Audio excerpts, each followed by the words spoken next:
ISKCON ISKCON কহিরা বাংলাতে চলছে যে রাজনীতি,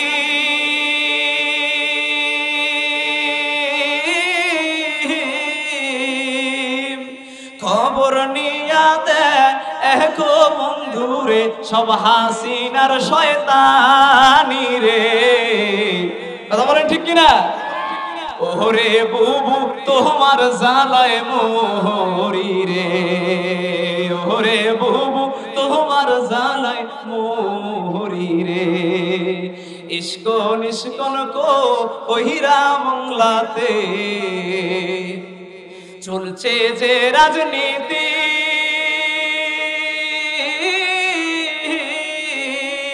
খবর নিয়া দেখো বন্ধুরে সব হাসিনার শয়তানি রে। ওরে বুবু তোমার জালাই মরি রে, ওরে বুবু তোমার জালাই মরি রে। আগে নামলো আনসার লীগ রে, পরে রিস্কালি,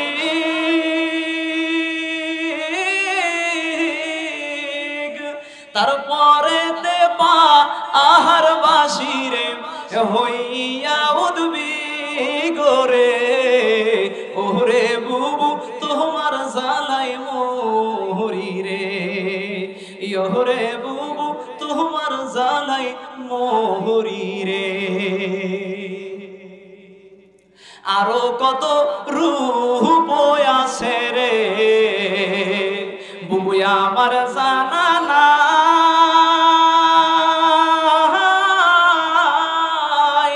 আল্লাহ মোদের সহায় আছে রে, চিন্তা মোদের নাই রে বুবু রে। ওরে বুবু তোমার জালাই মরি রে, ওরে বুবু তোমার জালাই মরি রে। কথা বলেন ঠিক কিনা? আমার মুসলমান ভাইরা, আমার বন্ধুগণ, আর আমি বিলম্ব করব না। আমার মুসলমান ভাই যাও, আমার মুসলমান বন্ধুরে আর আমি দেরি করব না, যেহেতু রাত্রি অনেক গভীর হয়ে গেছে। আমার মুসলমান বন্ধুরে, এই জামানার মধ্যে আমার আল্লাহ পাক রব্বুল আলামিন পৃথিবীর শুরু থেকে হযরত ঈসা আলাইহিস সালাতু ওয়াস সালাম পর্যন্ত আমার আল্লাহ পাক অসংখ্য অগণিত নবী রাসূলদেরকে পাঠিয়ে দিয়েছে। কথা বলেন ঠিক কিনা?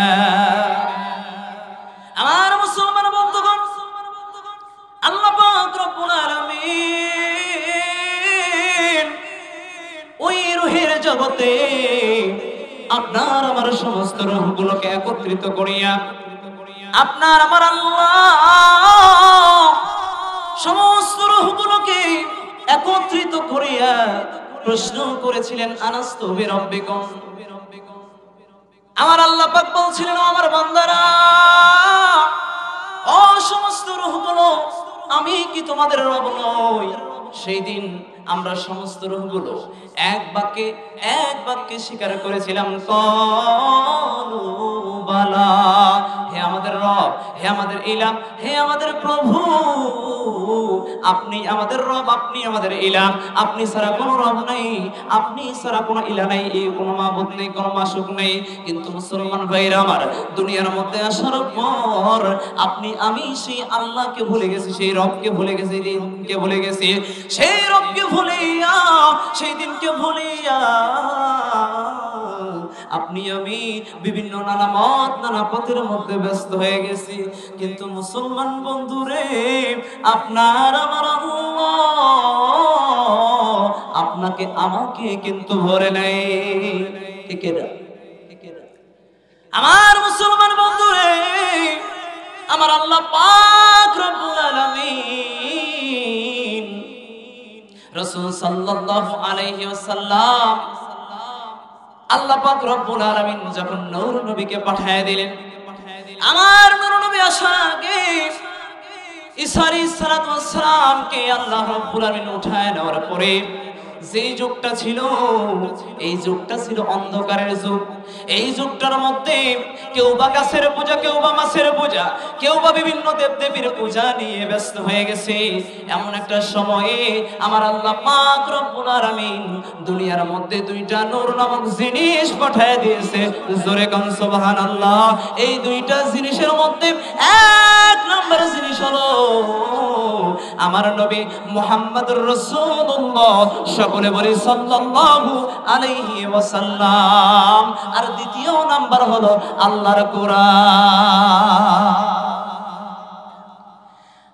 আমার মুসলমান ভাইরা, আমার বন্ধুগণ, আমার আল্লাহ পাক রব্বুল আলামিন যখন এই নূর নামক কোরআনকে দুনিয়ার মধ্যে অবতীর্ণ করলেন, এই নূর নামক কোরআনটা দুনিয়ার মধ্যে আসার পরে আমার আল্লাহ পাক রব্বুল আলামিন এই নূর নামক কোরআন দিয়া আমার নবীর দ্বারা সবাইকে হেদায়েতের পথ দেখানো শুরু করলেন।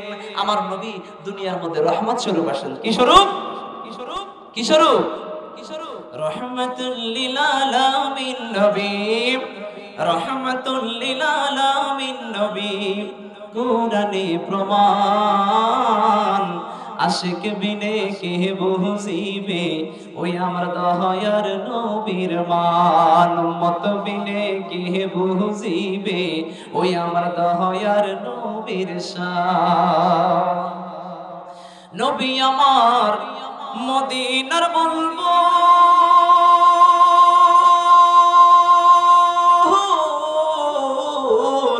আমার খোদাই প্রেম করিয়া নামটি দিলেন মুহাম্মদ রাসূল। আল্লাহু আকবার। নবী আমার মদিনার বুলবুল,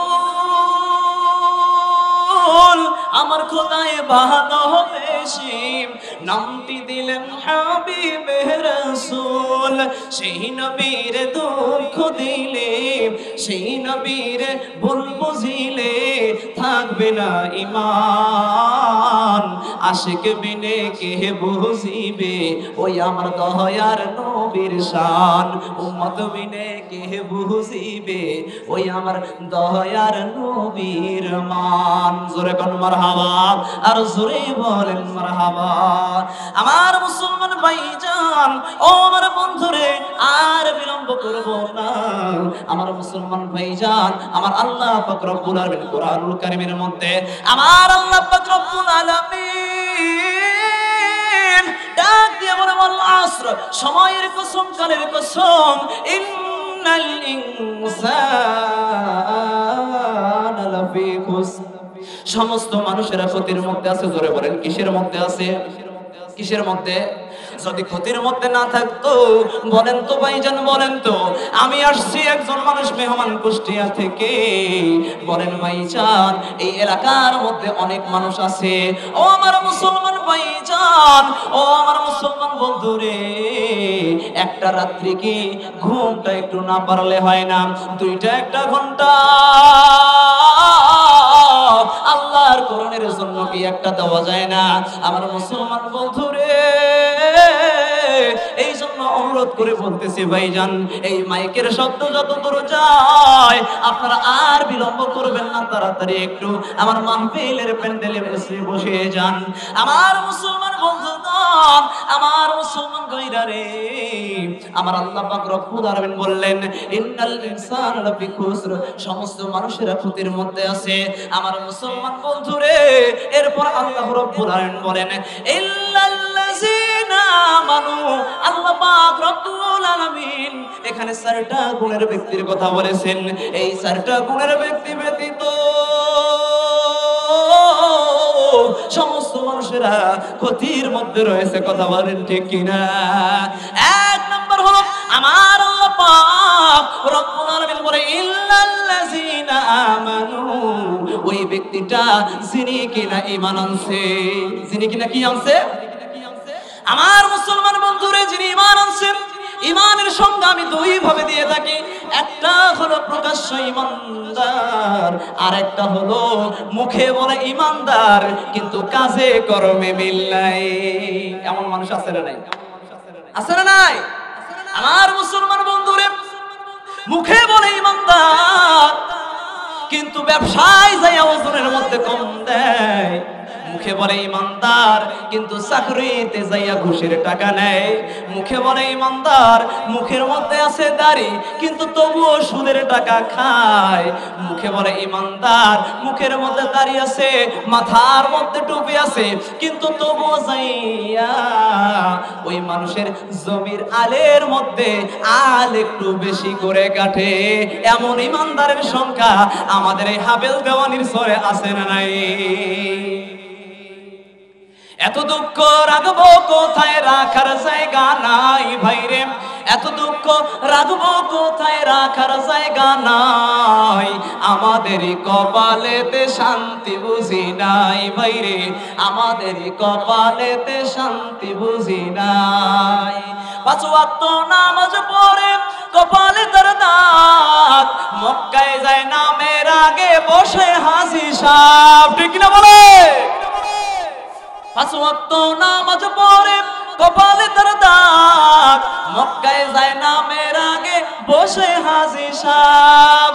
সার দোকানে বৈশা হাজি টেলিভিশন চায় ভাইরে, সার দোকানে বৈশা হাজি টেলিভিশন চায়।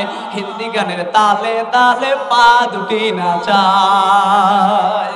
এত দুঃখ রাখবো কোথায়, রাখার জায়গা নাই ভাইরে। এত দুঃখ রাখবো কোথায়, রাখার জায়গা নাই। আমাদেরই কপালেতে শান্তি বুঝি নাই ভাইরে, আমাদেরই কপালেতে সুখ বুঝি নাই।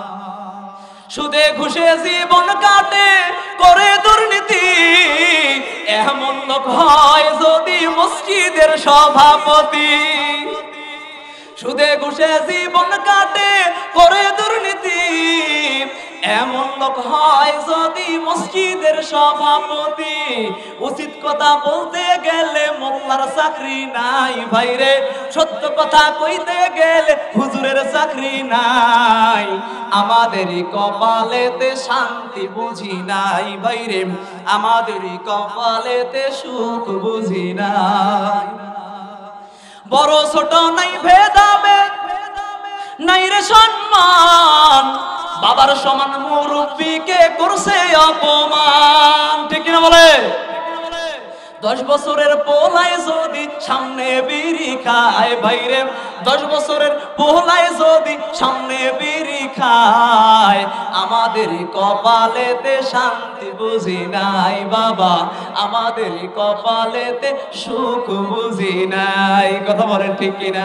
আমার মুসলমান বন্ধুরে, আমার আল্লাহ পাক রব্বুল আলামিন বললেন ইল্লাল্লাযিনা আমানু, ও বান্দা তোমরা যারা ঈমান আনছো ওই ঈমানদারদের মুখে বলবে যা, অন্তরের মধ্যেও হইতে হবে তা। সেই হলো প্রকৃত ঈমানদার। যে বলবে আমি ঈমানদার, সে কখনো যাইয়া মানুষের জমির আল বেশি করে কাটবে না। যে বলবে ঈমানদার, সে কোনদিন মাথার মধ্যে টুপি দিয়া, মুখের মধ্যে দাড়ি দিয়া, ওজনের মধ্যে ব্যবসায় কম দেবে না। যে বলবে আমি ঈমানদার, সে কখনো কোনদিন সুদের টাকা ঘুষের টাকা নেবে না। কথা বলেন ঠিক কিনা?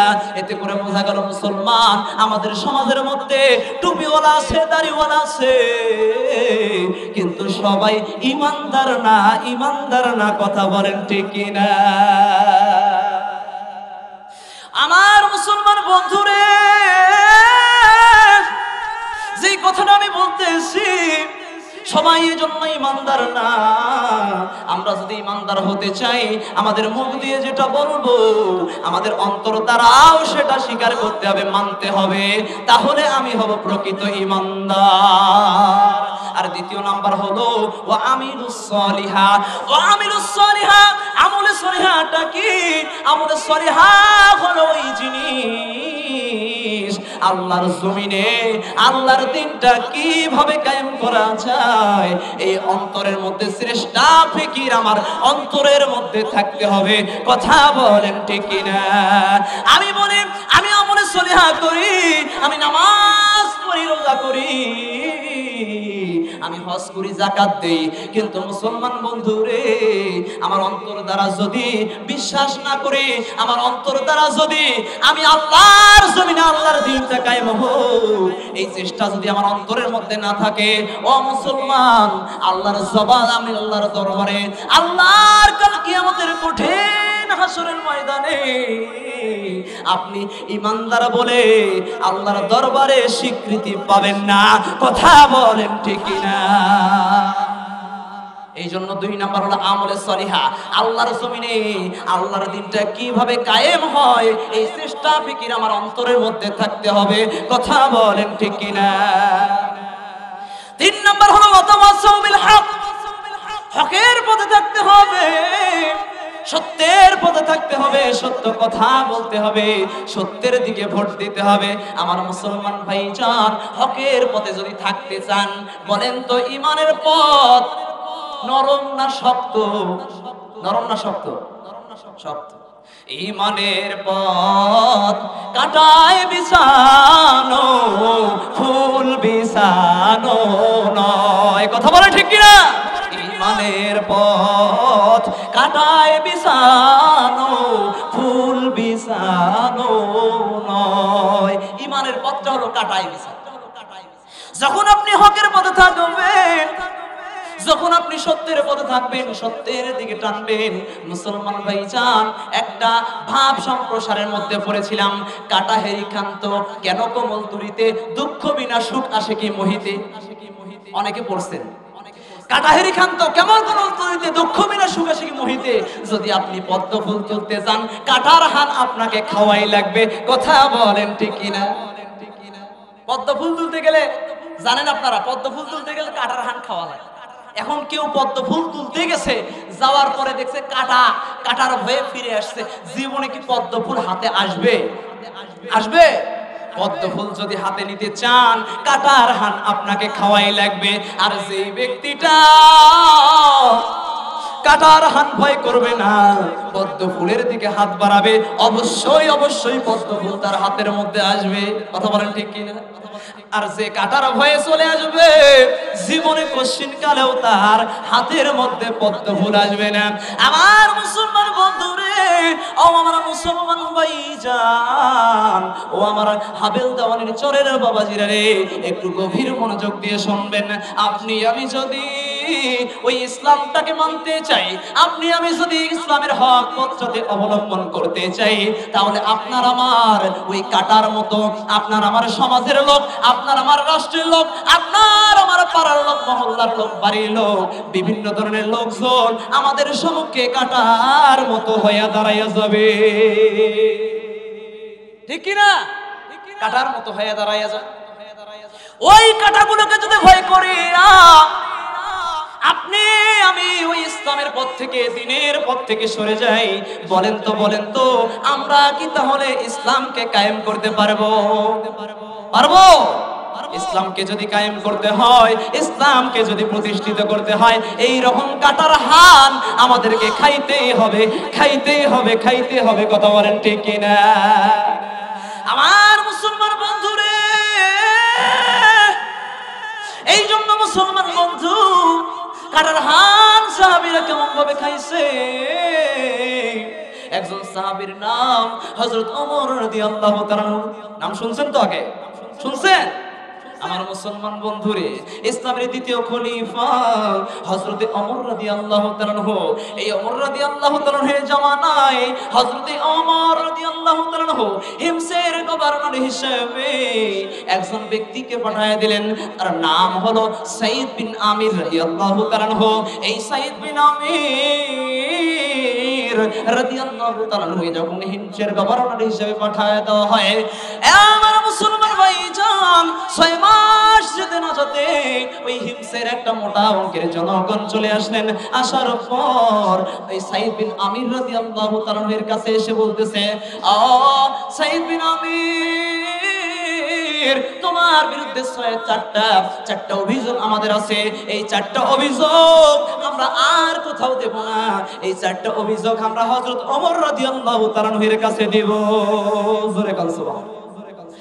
এইবার ওই হিমসের জনগণ হযরত ওমর রাদিয়াল্লাহু তাআলার কাছে চলে গেলেন। যাওয়ার পর যাইয়া বিচার দিলেন, ইয়া আমিরুল মুমিনিন, আমাদের হিমসের গভর্নর হিসাবে আপনি যে আমাদের গভর্নর পাঠিয়ে দিয়েছেন তার নাম হলো সাইদ বিন আমির। এই সাইদ বিন আমির এর বিষয়ে 4টা অভিযোগ আমাদের আছে।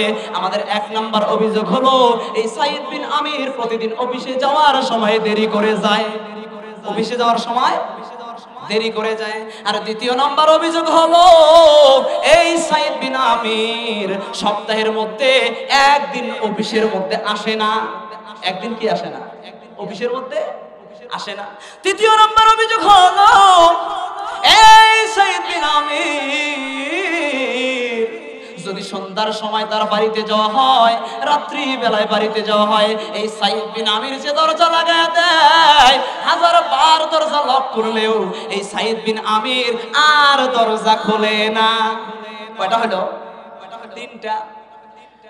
আমিরুল মুমিনিন 4র্থ নাম্বার অভিযোগ হলো এই সাইদ বিন আমির মাঝে মাঝে অফিসের মধ্যে চেয়ারের মধ্যে বসে থাকতে থাকতে মির্গি রোগীর মতো ছটফট করতে করতে মাটির মধ্যে পড়ে যায়।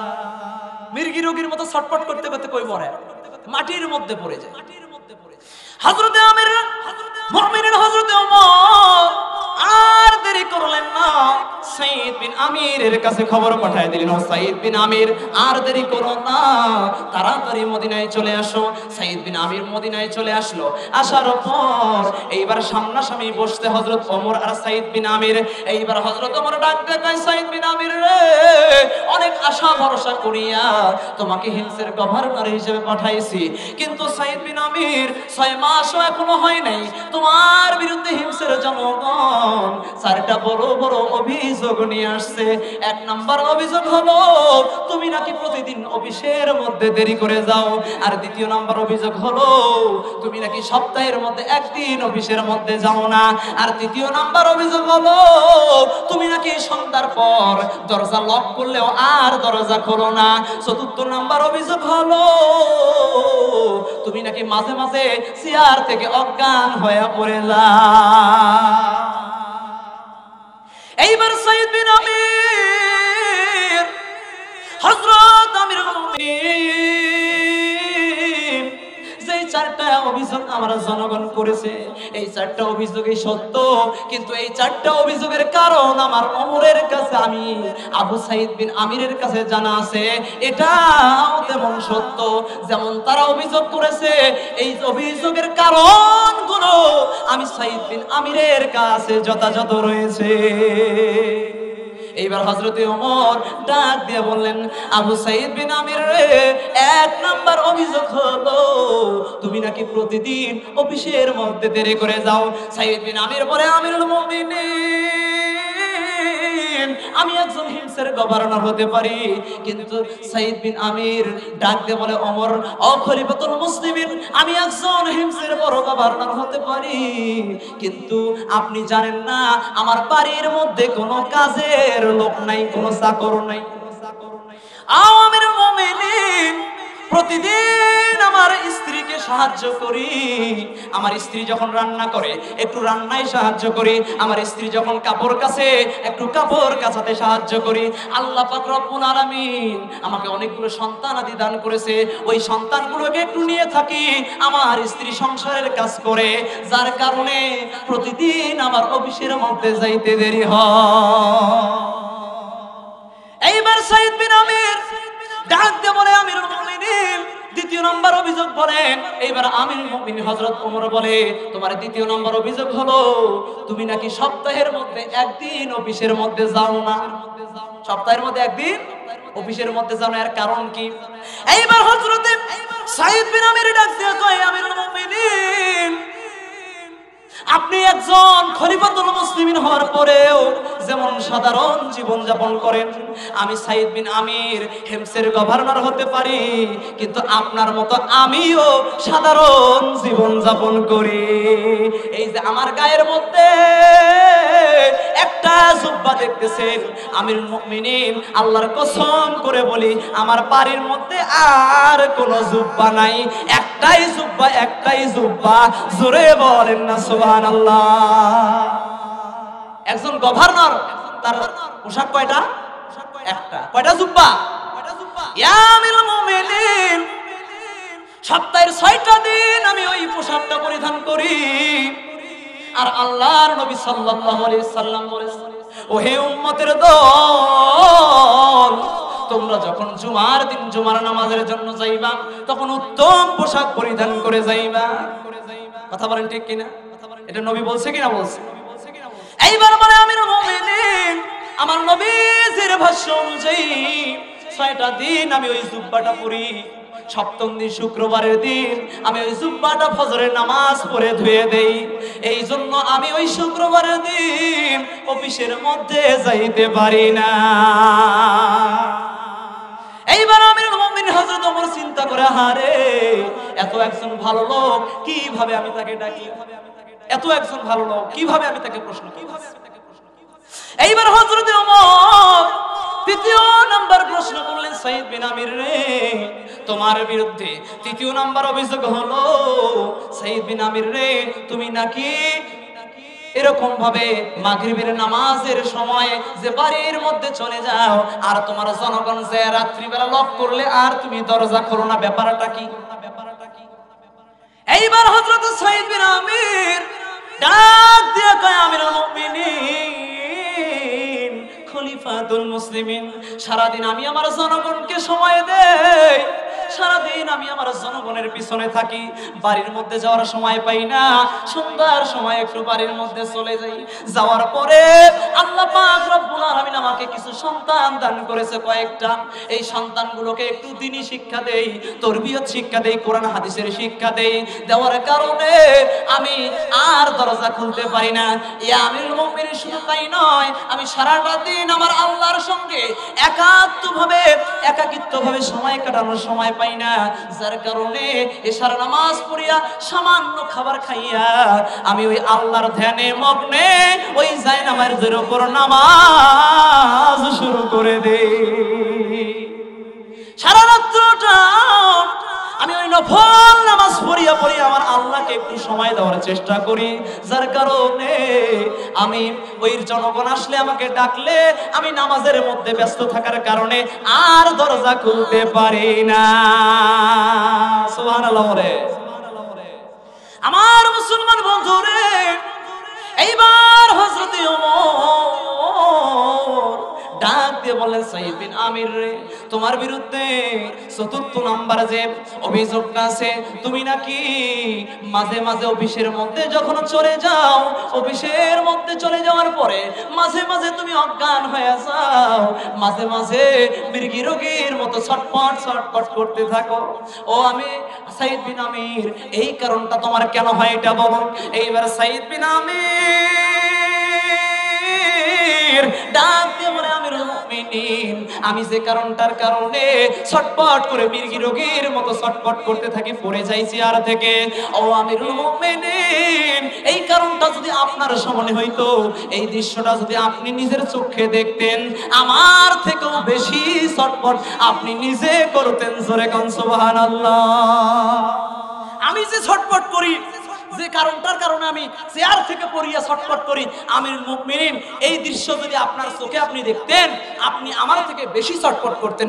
জোরে কোন সুবহানাল্লাহ। এইবার আমিরুল মুমিনিন ডাক দিয়ে কয়, সাইদ বিন আমির, ঘটনা কি খুলে বলো। এইবার সাইদ বিন আমির ডাক দিয়ে কয়, ইয়া আমিরুল মুমিনিন, আপনি তো জানেন আমাদের একজন ভাইয়ের নাম হলো হযরতে খুবাইব। এই হযরতে খুবাইব ইসলাম ধর্ম গ্রহণ করার পরে যখন মক্কা থেকে মদিনায় হিজরত করা শুরু করে দিলেন, ও আমিরুল মুমিনিন, আমি তখনও পর্যন্ত কাফের ছিলাম। এই কাফেরদের দলের সঙ্গে আমি সঙ্গে কাফেরের দলের সঙ্গে গেলাম, যাইয়া মদিনার সীমান্ত থেকে ওই খুবাইবকে আমরা ধরিয়া মক্কার জেলখানার মধ্যে প্রেরণ করলাম। ও আমিরুল মুমিনিন, শুধু প্রেরণ করে ক্ষান্ত হই নাই, প্রেরণ করার পরে 2 মাস যাবত তার খাবারের ব্যবস্থা বন্ধ করে দিয়েছি। কোনো প্রকার খাবার দেই নাই, একটা রুটি পর্যন্ত খাইতে দেই নাই। ও আমিরুল মুমিনিন, এমন একটা পর্যায়ে আসিয়া কাফেররা আমার উপর দায়িত্ব দিল আমি যেন খুবাইবকে দেখে রাখি। আমি ওই কারাগারের রক্ষী হিসেবে দায়িত্ব পালন করার জন্য ব্যস্ত ছিলাম। আমিরুল মুমিনিন, আমি আমার স্বচক্ষে দেখেছি ওই ব্যক্তিটা হযরত খুবাইব যখন ফজরের নামাজ পড়তো, নামাজ পড়িয়া কোরআন তেলাওয়াতে ব্যস্ত থাকতো, এমন একটা সময়ে আমার আল্লাহ পাক রব্বুল আলামিন জান্নাতের আঙ্গুরের ছড়া হযরত খুবাইবের মুখের সামনে দিয়ে দিতে। আঙ্গুরের ছড়া হযরত খুবাইবের মুখের সামনে আল্লাহ পাক দিয়ে। এইবার আমরা যখন দেখলাম খুবাইবের আল্লাহ প্রতিদিন আঙ্গুরের ছড়া খাওয়ায়, জান্নাতি আঙ্গুরের ছড়া, সমস্ত কাফেরের মধ্যে একটা গুঞ্জন সৃষ্টি হয়ে গেল। এ একে বলে ও ওকে বলে, কানাকানি ফিসফিস করতে করতে সমস্ত কাফেরদের কানের মধ্যে খবরটা পৌঁছে গেল যে খুবাইবকে তার আল্লাহ জান্নাতি আঙ্গুর প্রতিদিন খাওয়া। এক পর্যায়ে সমস্ত কাফেররা আমরা একত্রিত হইয়া সিদ্ধান্ত নিলাম খুবাইবকে হত্যা করব। খুবাইবের কাছে যাওয়া হলো, যাওয়ার পরে খুবাইবকে বলা হলো, হে খুবাইব, এখনো তুমি ইসলাম ছাড়ো, এখনো তুমি ঈমান ছাড়ো রে খুবাইব, এখনো যদি ঈমানটা ছেড়ে দাও, এখনো যদি ইসলামটাকে ছেড়ে দাও, ওরে খুবাইব কথা দিলাম তোমাকে ছেড়ে দেব, শুধু ছেড়েই দেব না, ধরে ধনী করে দেব, শুধু ছেড়েই দেব না, সম্পদে সম্পদশালী করে দেব। এইবার খুবাইব ডাক দেয়া কয়, ওহে কাফের ভাইরা, আমার যদি ইসলাম ছাড়া লাগতো তাহলে কি আমি খুবাইবকে 2 মাস না খাইয়া থাকতে হয়? আমার যদি ইসলাম ছাড়ার মনে থাকতো তাহলে আমি এই 2 মাস না খাইয়া কাটাইতাম না। না রে ভাইরা না, আমি ওই আল্লাহর ইসলামকে ছাড়বো না, যদিও আমার জীবনটা ওই আল্লাহর রাহে চলে যায়। ইসলাম আমি এইবারে সমস্ত কাফেররা হযরত খুবাইব রাদিয়াল্লাহু তাআলা আনহুকে হত্যার জন্য সিদ্ধান্ত নিলেন। এইবার ডাক দিয়ে বলে, ওরে খুবাইব, তোমার শেষ কোনো ইচ্ছা আছে কিনা বলো। এইবার খুবাইব ডাক দিয়া কয়, আমার শেষ কোনো ইচ্ছা নাই, তবে একটা ইচ্ছা হলো আমাকে 1 বন্তা পানি দিবা, আমি একটু ওযু করিয়া 2 রাকাত আমার আল্লাহর জন্য নামাজ আদায় করব। 2 রাকাত কি পড়বে? নামাজ পড়বে। আমার মুসলমান বন্ধুরে, খুবাইবকে পানি দেওয়া হলো, ওযু করলো, নামাজের মধ্যে দাঁড়ায় গেল। প্রথম রাকাত নামাজে একটু লম্বা সূরা ধরলেন, ধরার পরে খুবাইব চিন্তা করলেন, আহারে আমি যদি লম্বা সূরা ধরি আর কাফেররা হয়তো মনে করতে পারে জীবন যাওয়ার ভয়ে খুবাইব নামাজ লম্বা করতেছে। না রে বাবা না, আমি খুবাইব নামাজকে দীর্ঘ করব না। এইবার খুবাইব 2য় রাকাত ছোট্ট সূরা দিয়ে নামাজ শেষ করলেন। নামাজ শেষ করার পর হযরত খুবাইব রাদিয়াল্লাহু তাআলা আনহু এরকম ভাবে মৃত্যুর মঞ্চের দিকে দৌড়ায় যাইতেছে। ডাক দিয়ে কয়, সাইয়েদ বিন আমির, ও আমিরুল মুমিনিন, আমিরের স্বচক্ষে দেখা খুবাইবকে ধরা লাগলো না, খুবাইবকে বাধা লাগলো না। খুবাইব বলতেছে, মৃত্যুর মঞ্চটা কোথায়? দৌড়াইয়া খুবাইব মৃত্যুর মঞ্চের দিকে যাইতেছে। যখন খুবাইব মৃত্যুর মঞ্চের দিকে দৌড়ায় যায়, এইবার কাফেররা জিজ্ঞাসা করে, ওরে খুবাইব, তোমার অন্তরের মধ্যে কি ভয় নাই? তোমার অন্তরের মধ্যে কি ডর নাই? তুমি কেন মৃত্যুর মঞ্চের দিকে দৌড়াইয়া যাইতেছো? এইবার খুবাইব ডাক দিয়া কয়, ও হে কাফের ভাইরা, আমি তো আমার মৃত্যুর দিকে যাই না, আমি আল্লাহর জান্নাতের দিকে দৌড়াই। আমি তো মৃত্যুর দিকে দৌড়াইতেছি না, আমি আল্লাহর 8টা জান্নাতের দিকে দৌড়াইছি। আল্লাহ আমাকে 8টা জান্নাত দেখায় দিয়েছে। এখন আমার মৃত্যু হবে, আল্লাহ আমার শরীরটাকে জান্নাতের মধ্যে প্রবেশ করাবে। জোরে কান সুবহানাল্লাহ। এইবার হযরত ওমর রাদিয়াল্লাহু তাআলা কে সাইদ বিন আমির বলতেছে, ও আমিরুল মুমিনিন, এরপর হযরত খোবাইবকে নিয়ে যাওয়া হলো মৃত্যুর মঞ্চের দিকে। নিয়ে যাওয়ার পরে দুইজন কাফের খোবাইবের 2টা হাত বাঁধলেন, আর দুইজন কাফের খোবাইবের 2টা পা বাঁধলেন। বাঁধার পর একজন ব্যক্তি দূর থেকে একটা তরবারি নিয়ে চলে আসলেন। আসার পরে খোবাইবের একটা হাতের মধ্যে ছোট দিয়া খোবাইবের একটা হাত আলাদা করে দিয়েছে। খোবাইবের যখন একটা হাত আলাদা করে দিয়েছে, এইবার খোবাইব কান্না করার ভয়ে, কান্না করার বদলে খোবাইব মুস্কি মুস্কি হাসতেছে। এইবার কাফের ডাক দিয়া কয়, খোবাইব, তোমার একটা হাত কেটে দেওয়া হয়েছে, তুমি কেন তবু মুস্কি মুস্কি হাসতেছো? এইবার খোবাইব ডাক দিয়া কয়, ওরে কাফেররা, তোমরা জানো না আমি কেন মুস্কি মুস্কি হাসতেছি? যখন তোমরা আমার একটা হাতকে কেটে ফেলছো, ওই হাতটা আল্লাহর জান্নাতের ফেরেশতারা, নূরের ফেরেশতারা, জান্নাতের হুরেরা ওই হাতটাকে নিয়ে টানাটানি শুরু করেছে। কে আগে ওই হাতটাকে আল্লাহর জান্নাতে নিয়ে যায়। এইবার হযরত খোবাইব বলে, ও কাফের ভাইরা, আমাকে তাড়াতাড়ি হত্যা করো, আমার জীবনটা আমি আমার আল্লাহর রাহে দিয়ে দিব। এইবার হযরতে খোবাইবের আরেকটা হাতের মধ্যে যখন কোপ মারা হয়, সঙ্গে সঙ্গে আরেকটা হাত খোবাইবের যখন পড়ে যায়, খোবাইবের হাতটা পড়ে যায়। খোবাইবের হাতটা যখন পড়ে গেল, খোবাইব আরো জোরে জোরে হাসতেছে। 1 নয় 2 নয়, আস্তে আস্তে আস্তে আস্তে খোবাইবের আমার চোখের সামনে খোবাইবকে হত্যা করা হলো। খোবাইবকে যখন হত্যা করা হয়, ইয়া আমিরুল মুমিনিন, খোবাইব হাসতে হাসতে মৃত্যুর কোলে ঢলে পড়লো। আমার স্বচক্ষে এই দৃশ্যটা আমি দেখলাম। দেখার পর আমার কেন জানি মনে হলো, আরে ইসলাম হলো সত্যের ধর্ম, ইসলাম হলো শান্তির ধর্ম, ইসলাম ছাড়া কোনো সত্য ধর্ম নাই, ইসলাম ছাড়া কোনো শান্তির ধর্ম নাই। এই জন্য আমিরুল মুমিনিন, আমি আর দেরি করি নাই, সাইদ বিন আমির সেই দিনে আমি ইসলাম ধর্ম গ্রহণ করে নেই। লা ইলাহা ইল্লাল্লাহু মুহাম্মাদুর রাসূলুল্লাহ। আমার মুসলমান ভাইরা, এই জন্য বলতেছি, তখন আমিরুল মুমিনিন হযরত ওমর রাদিয়াল্লাহু তাআলা বলতেছে, ওরে সাইদ বিন আমির, সাইদ বিন আমির বলতেছে, আমিরুল মুমিনিন, ওই খোবাইব আমার ভাইয়ের ঘটনা যখন আমার মনে হয় যায়, আমি আর নিজেকে ঠিক রাখতে পারি না, আমার চেয়ার থেকে পড়ে যাইয়া আমি এরকম মির্গি রোগীর মতো ছটফট ছটফট করতে থাকি।